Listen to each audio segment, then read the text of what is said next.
बिस्मिल्लाहिर्रहमानिर्रहीम। अस्सलाम वालेकुम स्टूडेंट्स, मैं हूं हसान फरीद, आपका फिजिक्स टीचर। स्टूडेंट्स, आप लोगों को याद होगा लास्ट लेक्चर में हम लोग डिस्कस कर रहे थे एसी थ्रू कैपेसिटर। हम लोगों ने ये लेक्चर ऑलमोस्ट कंप्लीट कर लिया था, कुछ बातें रह गई थी जो हम डिस्कस करेंगे आज के लेक्चर में। तो आइए स्टूडेंट्स स्टार्ट करते हैं आज का लेक्चर। ये वो सारा लेक्चर है जो हम लोगों ने डिस्कस किया स्टूडेंट्स। सारी हेडिंग्स आप लोग देख सकते हैं यहां पर, इसको प्रॉपरली आप लोगों ने एक्सप्लेन करना है। अभी जो आखिरी बात हम लोगों ने डिस्कस की थी वो ये कंक्लूजन था, और वो कंक्लूजन क्या था?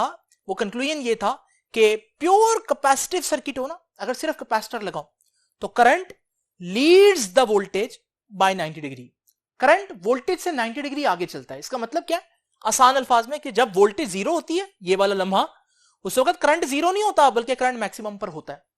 तो वोल्टेज जीरो लेकिन करंट मैक्सिमम पर। लॉजिकली भी मैंने आपको दिखाया था, मैथमेटिकली भी प्रूव किया। ये बात बच्चों को थोड़ी अजीब क्यों लगती है? क्योंकि रेजिस्टर में ऐसा नहीं ना होता, और रेजिस्टर हम पहले से पढ़ रहे होते हैं। तो रेजिस्टर में हम देखते हैं वोल्टेज जब मैक्सिमम होता है करंट मैक्सिमम होती है, वोल्टेज ज्यादा होता है करंट ज्यादा, वोल्टेज कम करंट कम, voltage zero current zero. Phase में चलती है दोनों चीजें। यहां ऐसा नहीं है, बल्कि जब वोल्टेज मैक्सिमम होती है तो करंट जीरो होता है, जब वोल्टेज जीरो होती है तो करंट मैक्सिमम होता है। इसलिए हम लोगों ने ये स्टेटमेंट लिखी।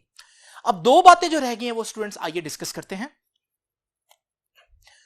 सबसे पहली चीज क्या है? पहली चीज है कैपेसिटिव रिएक्टेंस। स्टूडेंट्स याद रखिएगा, एक कैपेसिटर का काम क्या है? कैपेसिटर का असल काम है चार्ज स्टोर करना, लेकिन कैपेसिटर जो है वो अल्टरनेटिंग करंट को अपोज भी करता है, रोकता भी है। ये जो इसकी ऑपोजिशन होती है ना, करंट को रोकने की जो ताकत होती है आप कह लें, उसे हम कहते हैं कैपेसिटिव रिएक्टेंस। तो कैपेसिटिव रिएक्टेंस क्या है? It is opposition offered by a capacitor to flow of AC। Alternating current को कैपेसिटर जो है वो कितनी ऑपोजिशन देता है, इसे हम बोलते हैं उसकी कैपेसिटिव रिएक्टेंस। इसका सिंबल याद रखिएगा कि कैपेसिटिव रिएक्टेंस का जो सिंबल है वो है XC, और इसका यूनिट भी याद रखिएगा स्टूडेंट्स, क्योंकि ये ऑपोजिशन है और दुनिया की सारी ऑपोजिशन जो करंट को मिलती है, चाहे वो कैपेसिटर दे चाहे वो रेजिस्टर दे, उन्हें हम ओहम्स में मेजर करते हैं। तो इसका यूनिट भी ओहम है। अब स्टूडेंट्स अगली बात यह है कि इसका फॉर्मूला क्या होगा। जैसे कि आप लोग जानते हैं, ओहम्स लॉ के मुताबिक हम कहते हैं V is equal to IR और R is equal to V over I। R क्या है? रेजिस्टर की ऑपोजिशन, यानी रेजिस्टेंस। किसके बराबर होती है रेजिस्टेंस? वोल्टेज को करंट से डिवाइड कर दो। तो अगर आपने रेजिस्टर की ऑपोजिशन यानी रेजिस्टेंस फाइंड आउट करनी है तो वोल्टेज और करंट को डिवाइड करना है। तो जब कैपेसिटर की ऑपोजिशन फाइंड आउट करनी है तो भी हम यही करेंगे। तो कैपेसिटर की जो ऑपोजिशन होती है XC, कैसे निकालते हैं? वोल्टेज और करंट को डिवाइड कर दें। लेकिन स्टूडेंट्स क्योंकि ऑल्टरनेटिंग वोल्टेज हो तो हम कौन सी वैल्यू लेते हैं? RMS value. और करंट की भी कौन सी वैल्यू लेते हैं? RMS value. तो हमारे पास जो फॉर्मूला बना वो ये है, XC is equal to VRMS over IRMS। Now students इसका एक और फॉर्मूला भी है, और वो फॉर्मूला भी हम लोग देख लेते हैं। वो फॉर्मूला की डेरिवेशन आपकी बुक में नहीं है तो मैं बताता चलता हूं। वो फॉर्मूला है XC is equal to 1 over omega C। ये भी इसका एक फॉर्मूला। और ओमेगा के बारे में आप लोग जानते हैं, omega is equal to 2 pi f।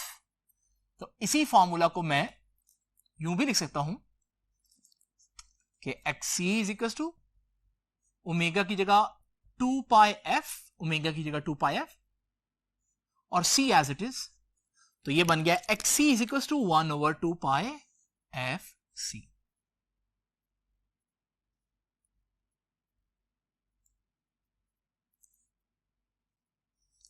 Student सबसे पहले तो आप लोगों को यह जानना है कि कितने फार्मूले आपको पता होने चाहिए।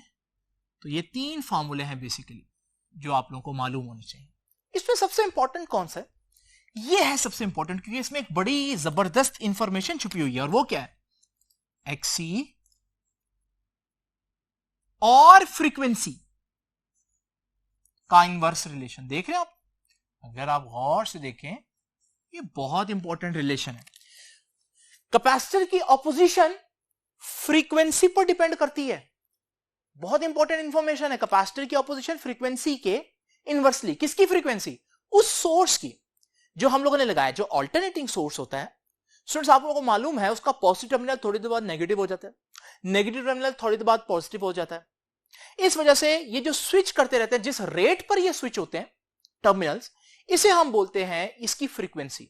यानी अगर एक सोर्स है जिसकी फ्रीक्वेंसी 3 हर्ट्ज है तो इसका मतलब है वो 1 सेकंड में 3 दफा टर्मिनल्स जो है वो स्विच करेगा। तो स्टूडेंट्स ये जो हमारे पास फ्रीक्वेंसी है एसी की, इस फ्रीक्वेंसी का ताल्लुक ऑपोजिशन ऑफ द कैपेसिटर से इनवर्स है।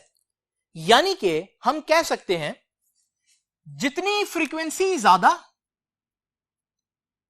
उतनी कैपेसिटर की ऑपोजिशन कम, इनवर्स रिलेशन। यानी उतना high frequency current easily pass करेगा क्योंकि ऑपोजिशन कम होगी। तो क्या नतीजा निकाला यहां से कि high frequency AC can easily pass through capacitor। ठीक है, कम ऑपोजिशन देगा, स्मॉल एक्सी, कम ऑपोजिशन होगी। क्यों? फ्रीक्वेंसी ज्यादा है, opposition come. And vice versa भी हम कह सकते हैं। तो वाइस वर्सा में हम क्या कहेंगे कि लो फ्रीक्वेंसी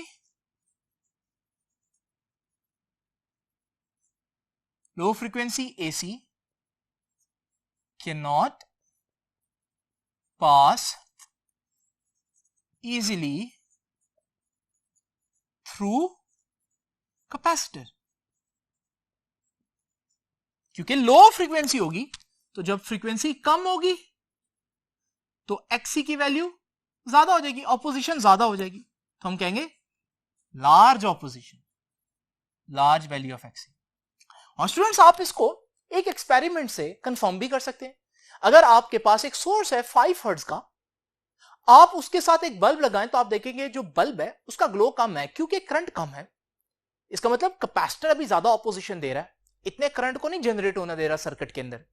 लेकिन अगर आप इसकी जगह एक 10 हर्ट्ज का सोर्स ले आए तो आप देखेंगे कि बल्ब का जो ग्लो है वो ज्यादा हो जाएगा। इसका मतलब हमारे पास जो कैपेसिटर है वो अब ज्यादा करंट जो है वो सर्किट में जनरेट करने दे रहा है।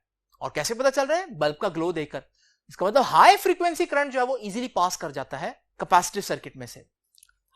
इसी तरह से अगर मैं एक एक्सट्रीम केस की बात करूं, मैंने फ्रीक्वेंसी कम की, ऑपोजिशन बढ़ गई, और कम करूंगा ऑपोजिशन और बढ़ जाएगी। अगर मैं फ्रीक्वेंसी 0 कर दूं तो ऑपोजिशन इंफिनिटी हो जाएगी। ये फ्रीक्वेंसी 0 किसकी होती है? ऐसा सर्किट, ऐसा सोर्स जिसकी पोलैरिटी रिवर्स ही ना हो, पॉजिटिव टर्मिनल हमेशा पॉजिटिव रहे, नेगेटिव टर्मिनल हमेशा नेगेटिव रहे। ये तो डीसी नहीं होता स्टूडेंट्स। आम बैटरी जो है उसका पॉजिटिव टर्मिनल पॉजिटिव रहता है, नेगेटिव टर्मिनल हमेशा नेगेटिव रहता है। इसका मतलब डीसी जो है ना, एक्चुअली अगर मैं फ्रीक्वेंसी की टर्म में बात करूं तो इसकी फ्रीक्वेंसी 0 है, यानी ये अपनी पोलैरिटी चेंज करता ही नहीं है। तो स्टूडेंट्स याद रखिएगा हमारे पास, क्योंकि वो डीसी को इनफाइनाइट ऑपोजिशन दे रहा है, एफ 0 होगा तो 1/0 इंफिनिटी। तो हम कहेंगे कि DC can not pass through capacitor. और यह बात मैं आपको पहले ही बता चुका हूं कि जब हमारे पास डीसी सोर्स के साथ एक कैपेसिटर लगाओ तो करंट पास नहीं करता। तो स्टूडेंट्स ये 3 केसेस आप लोगों ने याद रखने हैं। ये एक्सट्रीम केस है, इसमें आपने देखा कि डीसी की फ्रीक्वेंसी थी 0, तो इस वजह से डीसी को जो ऑपोजिशन मिली वो मैक्सिमम ऑपोजिशन यानी इंफिनिटी, इतनी ऑपोजिशन कि वो पास नहीं कर सका। अब स्टूडेंट्स ये है नेक्स्ट चीज, power dissipation in capacitive circuit. Pure capacitor में पावर कितनी डिसिपेट होगी? अब स्टूडेंट्स इशू ये है कि हमारे पास ये आर्टिकल बुक ने डिस्कस नहीं किया, लेकिन नेक्स्ट सर्किट के अंदर बुक ये डिस्कस करेगी। इस वजह से मैं चाहता हूं कि यहां पर आपको थोड़ा सा आइडिया इसका दे ही दूं। अब स्टूडेंट्स आप लोग जानते हैं कि हमारे पास यहां वोल्टेज और करंट जो है वो इस तरह से फेज में नहीं है, बल्कि करंट 90 डिग्री लीड कर रहा है। तो ये करंट को मैंने 90 डिग्री लीड करवा दिया। अगर मैं यहां पर सिर्फ एक वेव आपके सामने लूं और इस वेव के 4 हिस्से कर दूं तो आइए इन चारों हिस्सों को अलग-अलग डिस्कस करते हैं। जरा पहला पोर्शन देखिए। इस पहले पोर्शन में आप देख रहे हैं कि हमारे पास वोल्टेज जीरो से, इस लाइन से, जीरो वाली लाइन से ऊपर है, यानी वोल्टेज पॉजिटिव है। करंट भी जीरो वाली लाइन से ऊपर ही है, तो करंट भी पॉजिटिव हुआ। अब पावर क्या होती है? पावर तो होती है वोल्टेज इंटू करंट। तो वोल्टेज भी पॉजिटिव है, करंट भी पॉजिटिव है, तो पावर पॉजिटिव होगी। जब पावर पॉजिटिव हो तो इसका मतलब पावर डिसिपेट हुई है, खर्च हुई है, यूज हुई है। तो पहले जो क्वार्टर है साइकिल का, इसमें अगर हम देखें तो पावर जो है वो डिसिपेट हुई है। अब स्टूडेंट सेकंड क्वार्टर देखें।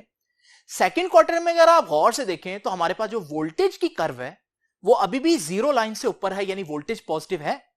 लेकिन करंट की जो लाइन है आप देख रहे हैं कि वो नेगेटिव है, क्योंकि वो जीरो लाइन से नीचे है। अब वोल्टेज पॉजिटिव, करंट नेगेटिव, और पावर क्या होता है? Voltage into current. तो हम जब वोल्टेज पॉजिटिव लेंगे, करंट नेगेटिव लेंगे, तो वो पावर का आंसर तो नेगेटिव आएगा। तो जब प्रोडक्ट नेगेटिव आएगा, इसका मतलब क्या है? पावर नेगेटिव होने का मतलब यह है कि पावर आपकी खर्च नहीं होगी, बल्कि पावर आपको मिलेगी कैपेसिटर से। तो पावर सेकंड क्वार्टर में क्या हुई? वापस मिल गई। इसका मतलब फर्स्ट क्वार्टर में जो पावर खर्च हुई, सेकंड में वो आपको मिल गई। थर्ड क्वार्टर में अगर आप गौर से देखें तो आप देख रहे हैं कि वोल्टेज जो है वो बिलो जीरो लाइन है, यानी कि वोल्टेज नेगेटिव है, और करंट भी बिलो जीरो लाइन है, यानी कि करंट भी नेगेटिव है।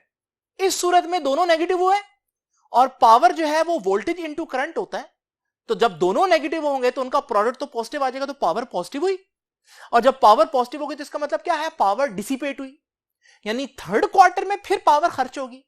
और फोर्थ क्वार्टर में अगर आप गौर से देख रहे हो तो आपको पता चल जाएगा कि हमारे पास अब के वोल्टेज नेगेटिव है और करंट पॉजिटिव है, क्योंकि करंट ऊपर है और वोल्टेज जीरो लाइन से नीचे।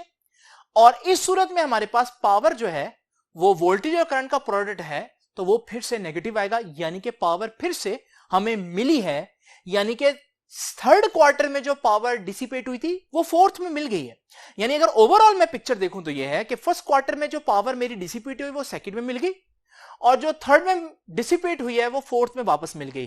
तो इसका मतलब अगर मैं पूरे साइकिल में बात करूं तो पावर कितनी मेरी खर्च हुई? जीरो, क्योंकि जितनी खर्च हुई वो अगले क्वार्टर में तो मिल गई है। यानी in a pure capacitive circuit पूरे साइकिल में there is no power loss, कोई पावर मेरी यूज नहीं हो रही। तो स्टूडेंट्स ये है इंपॉर्टेंट नतीजा यहां से जो हम निकाल सकते हैं कि in a pure capacitive circuit, no power is dissipated.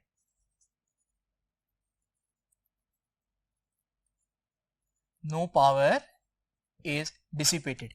Power का यूनिट आप लोगों को याद है? वॉट होता है। इस वजह से क्योंकि ये पावर यूज ही नहीं कर रहे, इसलिए हम कहते हैं कि प्योर कैपेसिटिव सर्किट जो होते हैं they are called wattless circuit. ये टर्म याद रखिएगा, वॉटलेस का मतलब ऐसे सर्किट जो पावर यूज नहीं करते। लेकिन स्टूडेंट्स आप कहेंगे कि सर हम जो कैपेसिटर यूज करते हैं रियल लाइफ में उसमें तो हमें पावर सोर्स देना पड़ता है, तो हमारी पावर इसका मतलब यूज हो रही है। उसकी वजह स्टूडेंट्स हम यहां पर डिस्कस कर रहे हैं आइडियल कैपेसिटर, और जो आइडियल कैपेसिटर है वो कहीं एग्जिस्ट नहीं करता। रियलिटी में जो आप कैपेसिटर यूज करते हैं वो किसी ना किसी मटेरियल से तो बना होगा, और उस मटेरियल की कुछ ना कुछ रेजिस्टेंस भी होगी। तो जो आप कैपेसिटर यूज करते हैं वो प्योर कैपेसिटर नहीं है, बल्कि उनके अंदर रेजिस्टिव एलिमेंट भी होता है, और वो रेजिस्टिव एलिमेंट आप लोगों को पता है कि पावर यूज करता है, कंज्यूम करता है। तो इसका मतलब याद रखिएगा ये जो हमने बात की ये आइडियल बातें हैं, रियलिटी में ऐसा नहीं हो सकता। तो स्टूडेंट्स ये था हमारा लेक्चर जिसमें हम लोगों ने डिस्कस किया कि एसी जब एक कैपेसिटर से कनेक्ट हो तो क्या प्रॉपर्टीज होंगी उस सर्किट की, वोल्टेज और करंट का रिलेशनशिप क्या होगा, पावर कितनी यूज होगी, और करंट का फ्रीक्वेंसी के साथ जो सोर्स की फ्रीक्वेंसी उसके साथ क्या रिलेशन होगा। तो आपसे स्टूडेंट्स इंशाल्लाह मुलाकात होगी नेक्स्ट लेक्चर में। तब तक के लिए अल्लाह हाफिज।